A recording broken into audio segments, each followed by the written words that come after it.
Hey, I'm Ollie at Techable, and today I'm going to set up the DIY framework laptop. I got my SSD and I've got my RAMs and I've got, most importantly, a screwdriver. Let's do this.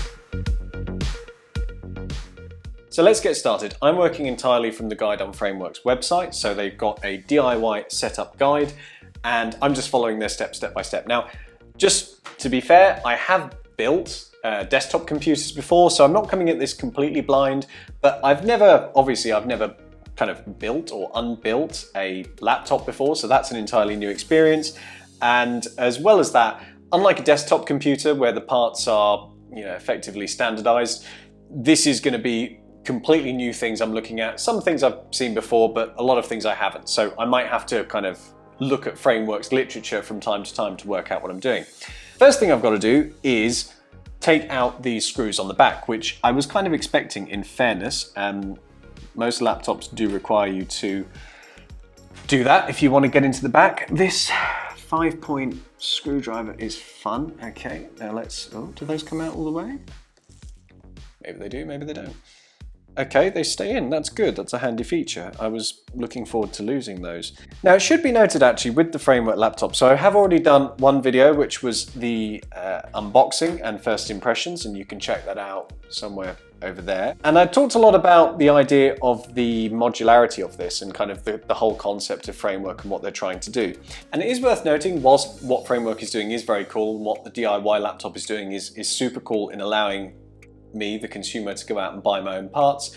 I didn't say, in fairness to some manufacturers like Lenovo, that they have been offering laptops without either the OS, the SSD or the RAM for some time. So you can find that out there already, but perhaps not to the same degree as the framework laptop, or at least not the same customizability. So as I undo the bottom left, the guide does say that that one doesn't come out quite as much for some reason. We'll find out why that is in a sec.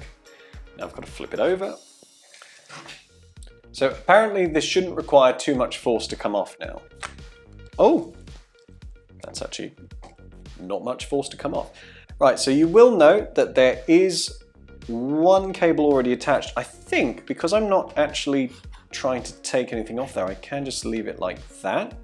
And that should be fine, because the two places that principally I need to get to today are the memory slots and the NVMe storage, which is just there. So I should be able to do that without having to take all that stuff off, which would be a lot more complicated, and I'm glad for that. Oh, one quick thing. I feel like I'm showing you this while the laptop is naked. It's got nothing to do with the build. I said in my last video that the hinge was a bit weak or maybe a bit soft or something like that. I used the wrong word. What I kind of meant was springy. This kind of springiness in the hinge that's making it bobble a little bit. I'm not sure if you can see it quite well, maybe from that angle. It's not that the hinge is weak. It's not that I'm worried the hinge is going to fall down. It's just a bit bouncy. And it's completely fine. A lot of other laptops do it. I've just been spoiled a bit by Apple laptops, which don't do that. Okay, so let's start with the SSD. So before I install my Western Digital Black SN770, one thing I will note, so I've got the guide here, the full DIY start guide, but if you were, say, just swapping out an SSD, you could scan the QR code right there and it would give you a guide to individually swapping out this SSD, as well as the specs of the SSD that you would need to put in there. You can see all over the device, there's QR codes for pretty much everything for that purpose. In fact, although I have the guide open, I'm going to do that just for giggles. And you can see, nice and easy storage replacement guide you can get in seconds just by scanning the QR code, and really easy steps lined out by framework to help you actually do that. Whoop. Okay, so this should be like installing every other NVMe SSD I've ever installed, but let's do my best. So that screw comes out, should come out all the way. Yep, okay. We line up the pins on the bottom side, and then the screw is actually what holds the NVMe in place. Whoop. Nice. You also note, by the way, I don't know why, in the DIY guide, it kind of emphasizes the Wi-Fi card and whether the Wi-Fi card will be installed. From what I could tell, when I was buying the 12th generation DIY framework laptop, it only gave me the option to have the Wi-Fi card already installed. So this one is already installed, but it does contain the steps on how to replace that, or how to install it, I suppose, for the first time in the Get Started guide. I've just realized I can put the screen all the way down, which probably makes life a little easier for myself. So I've got my DDR4 RAM from Corsair, that's 16 gigabytes that I'll be running in dual channel, 2 8GB sticks. And they've got these stickers on them. I don't know whether I can install them with those on, but they seem pretty tough and difficult to get off, and they're not getting in the way of the pins on the bottom, so I assume it's fine. So I'm not the best at installing RAM, but generally it's kind of a slidey motion. No? Does that come up? Ah, I'm being an idiot. I gotta go in, yeah, there we go. So in, I hate installing RAM. It's one of those very clicky things where everything clicks and it makes me uncomfortable. That one was a lot better. Okay, so I think that's all I have to install in terms of physical hardware. So let's get this bad boy closed up. Ooh, that probably wasn't the right way of doing that. I'm not hearing anything concerning, but ooh. Okay. Is that on all the way around? Okay, there's a little bit there, which doesn't seem too happy. A little bit right on that corner, so I'll have to look at that as I screw the screws back in, and a tiny bit up near the fingerprint sensor as well, so we'll take a look at that. Let's close it up, start putting in the screws.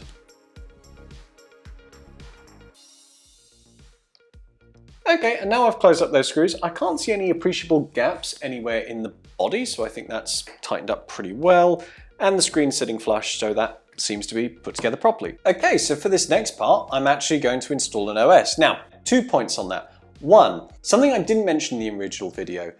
The Framework laptop, the DIY edition, doesn't come with a power adapter as standard. It's something that you have to add on for a cost when you go through the checkout process. So there are a lot of mixed feelings about consumer electronic devices not coming with power adapters. As someone who has quite a lot of tech, I think it's a really good thing, because if you look at the phones that you accumulate, laptops that you have, portable speakers, gaming devices, etc., before long you end up with a whole drawer full of power adapters. So for me, to give you that option is great, but it's just to mention, if you go for the absolute base, no frills DIY edition, you don't get a power adapter. So because it doesn't come with a power adapter, I've brought my own. Apparently, this should charge from any of the expansion slots, and I've just plugged it in there, the little orange lights popped up to show me it's charging. I assume there is another orange light on the other side, so I assume if I plugged it in that side, it would also show me that it was charging just on the other side, which is neat. Now, the other thing I have to tell you while this is charging, in my last video, I said I was going to install Linux. I was actually planning to install Ubuntu, which the Framework laptop is compatible with straight out of the box, so it should be mapped to all the right keys and the touchpad, and everything should work just fine. However, whilst that would have been a fun experiment, I don't know how to use Linux, any form of Linux. And so realistically, what that would have been was a lot of me getting very confused trying to work out how things work, where what I really want to do is show you the functionality of this device. So maybe I'll try being an idiot about Linux in another video, but for today I'm just going to install a clean Windows 11 just so we can start playing around with things and just so I can start doing some basic testing of the laptop. Well, so far it appears to be starting up, so at least I didn't botch any of the hardware installation. Oh, those fans are really getting going, even just in the setup process. That's pretty damn loud. Might actually be setting Windows up now. It's a long moment. Ah, exciting. We have Windows. Now, usually I'd switch the camera off at this point so I can go away, set it up and come back. But I am curious to see if it sets up the fingerprint sensor as we go, so I'll keep it on just for now.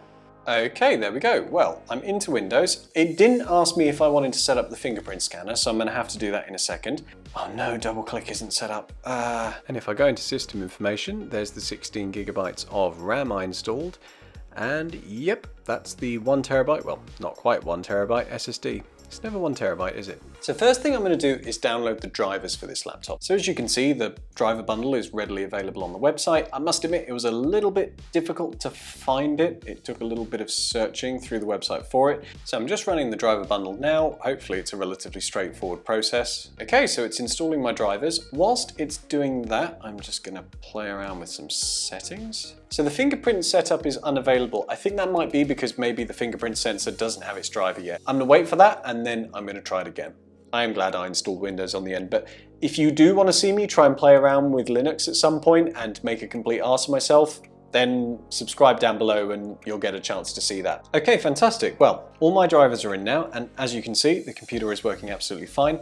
I've just realized it didn't ask me to set up my fingerprint while I was setting up the computer because it didn't yet have the drivers for the fingerprint sensor. So now it's got those, I've managed to set that up and it does work perfectly fine.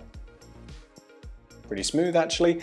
So I've got to say the screen looks pretty great. Now I'm going to do a full test of this laptop, including playing some games on it and a few other things, but whilst I've just managed to set it up, why don't we just test out the speakers, the camera and a few other really easy quick things. We'll pitch the framework up directly against the M1 MacBook Air.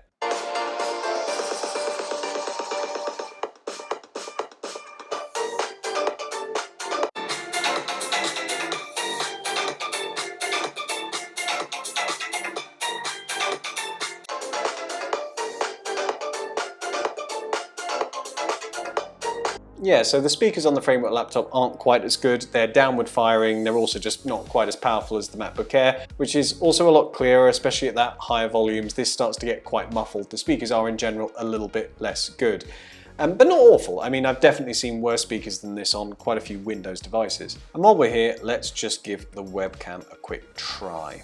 Okay, so in fairness, the webcam isn't quite as bad as I thought it might be. It's not fantastic. It's definitely not fantastic, a little bit grainy, but for a laptop webcam, not too bad. We'll have to listen to the sound back to actually see what the microphone's like, because I can't tell just watching it, can I? Yeah, and the microphone's pretty good as well, pretty clear. And one quick last thing as well, I suppose this is like my second impressions. Just setting up the laptop, just using the keyboard and the touchpad a little bit, they're pretty good interface devices. They work pretty well. I'd actually say I really enjoy the keyboard. The keyboard just has that, I talked about the soft thud, TM, when my initial impressions video, but actually just in general, just typing on it feels like a good experience. The keys feel solid. It's not quite as hard as the MacBook Air. Sometimes I feel when I'm typing on the MacBook Air, after a while, maybe it's just, I don't know, maybe I'm a heavy typer, but I actually feel like the tips of my fingers start to hurt a little bit from striking the keys. I get a general feeling that I'm not going to get that with this typing experience. It just feels a little bit softer and a lot more pleasant. The touchpad, look, it's not going to beat a MacBook touchpad. It just isn't. But it's good. It feels good. It's nice and big. It's roomy. It's got a nice kind of soft touch. It might be glass, it might be metal, I can't quite tell. I think it is most likely Windows Precision because it does feel pretty good. And as I mentioned in the impression video, you get clicks all the way over it, so it is pretty great. Okay, so we're all done. The Framework Laptop DIY edition has just taken me around about 20 to 30 minutes to set up, including waiting for things like Windows to install. And to be honest, it was a pretty painless experience. Sure, there are one or two things there that you might be a little bit uncomfortable about, whether it be installing the hardware if you're not too familiar with computers, or maybe just doing something like installing an OS. But generally speaking, considering the savings that you can make by getting the DIY edition and purchasing your own third-party SSD and RAM, I'd say it's definitely worth it. I mean, it was not only quick and easy to set up because of the excellent guides that are provided by Framework, but also you can kind of start to learn the computer and start to learn the insides of the Framework laptop and kind of what makes it tick, which for me was part of the project here. It was part of the fun of getting the DIY edition over just getting a normal Framework laptop. So yeah, that was my quick setup video setting up the DIY Framework laptop. As I say, I'm going to do a review of this at some point. Probably going to take a break from it from a week now because, really exciting news, I got my Steam Deck through a couple of days ago and I've been playing around with that, and frankly, it's pretty awesome and I can't wait to do a more in-depth review on the channel. And more than that, I want to talk about how the Steam Deck is going to shape not just the mobile gaming industry going forward, but also potentially the PC gaming industry going forward. So I think that could be a really interesting video. As always, if you like this video, please give us a like. And if you want to see more videos like the review of the Steam Deck and a further kind of in-depth review of the Framework laptop and all the other great stuff I've got coming, please subscribe to the channel. It really, really helps. And as usual, I've been Ollie at Techable and I'll see you on the next one. Cheers.